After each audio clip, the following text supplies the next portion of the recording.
നമസ്കാരം. പ്രവാസി മലയാളിയിലേക്ക് സ്വാഗതം. വർഷങ്ങൾക്കിപ്പുറം കാത്തിരിപ്പുകൾക്കൊടുവിൽ ഗൾഫ് രാഷ്ട്രങ്ങൾ ഉണരുമ്പോൾ പ്രവാസികൾക്കും ഇത് സന്തോഷ വാർത്തയാണ്. പതിറ്റാണ്ടുകളായി ഗൾഫിൽ കഷ്ടപ്പെടുന്ന പ്രവാസികളെ കീഴ്മേൽ മറിക്കുന്ന തീരുമാനമാണ് കുറച്ചു നാളുകൾക്ക് മുമ്പ് കുവൈറ്റ് സ്വീകരിച്ചത്. ഇത് സ്വദേശികൾക്ക് പോലും അംഗീകരിക്കാൻ സാധിച്ചിരുന്നില്ല. അങ്ങനെ കാത്തിരിപ്പുകൾക്കും പ്രാർത്ഥനകൾക്കും ഒടുവിൽ രാജ്യത്ത് താമസിക്കുന്ന ബിരുദധാരികളല്ലാത്ത പ്രവാസികൾക്ക് വർക്ക് പെർമിറ്റ് അനുവദിച്ച് കുവൈറ്റ് രംഗത്തെത്തിയിരിക്കുകയാണ്. പബ്ലിക് അതോറിറ്റി ഓഫ് മാൻപവർ പുറപ്പെടുവിച്ച അഡ്മിനിസ്ട്രേറ്റീവ് തീരുമാനം റദ്ദാക്കിക്കൊണ്ട് അപ്പീൽ കോടതി കഴിഞ്ഞയാഴ്ച ഒരു വിധി പുറപ്പെടുവിച്ചുവെങ്കിലും 60-നും അതിൽ കൂടുതലുമുള്ള ബിരുദധാരികളല്ലാത്ത താമസക്കാർക്കുള്ള വർക്ക് പെർമിറ്റ് പുതുക്കുന്നത് ആസൂത്രണം ചെയ്തതുപോലെ തന്നെ തുടരുന്നതായിരിക്കും. അതായത് 60 കഴിഞ്ഞവരുടെ വർക്ക് പെർമിറ്റ് നൽകുന്നത് എളുപ്പമാക്കുന്നതിന് ചട്ടങ്ങളിലെ ആർട്ടിക്കിൾ ക്ലോസ് 37 വാചകം ഭേദഗതി ചെയ്ത തീരുമാനം 34/2022 കോടതി ഉത്തരവ് പരോക്ഷമായി റദ്ദാക്കിയിരിക്കുകയാണ്.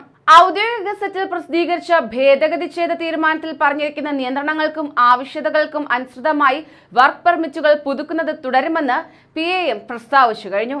മുകളിൽ സൂചിപ്പിച്ച വിഭാഗങ്ങളിലെ വർക്ക് പെർമിറ്റുകൾ പുതുക്കുന്നതിനുള്ള പ്രമേയത്തിന്റെ അതേ ആവശ്യകതകൾ പുതിയ നിയന്ത്രണത്തിന്റെ ആർട്ടിക്കിൾ ക്ലോസ് 37 ഉൾക്കൊള്ളുന്നെന്ന് പ്രസ്താവിച്ചുകൊണ്ട് PAM കോടതി വിധിയോട് പ്രതികരിക്കുകയും ചെയ്തു.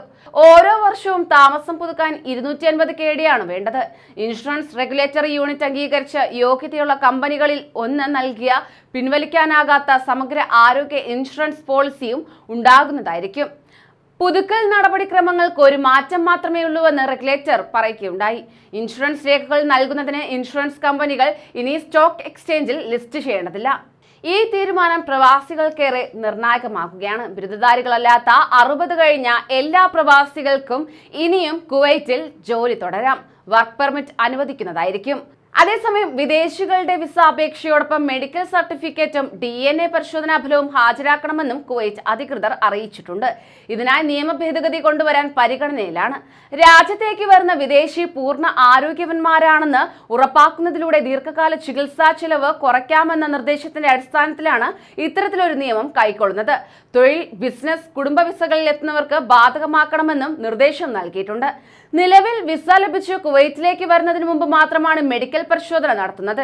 എന്നാൽ ഗുരുതര മാനസിക പകർച്ചവ്യാധി രോഗങ്ങൾ ഇല്ലെന്ന മെഡിക്കൽ സർട്ടിഫിക്കറ്റും DNA ഫലവും ഹാജരാക്കുന്ന വിദേശികൾക്ക് മാത്രം വിസ നൽകിയാൽ മതി എന്ന നിർദ്ദേശമാണ് ഇപ്പോൾ പരിഗണിക്കുന്നത്.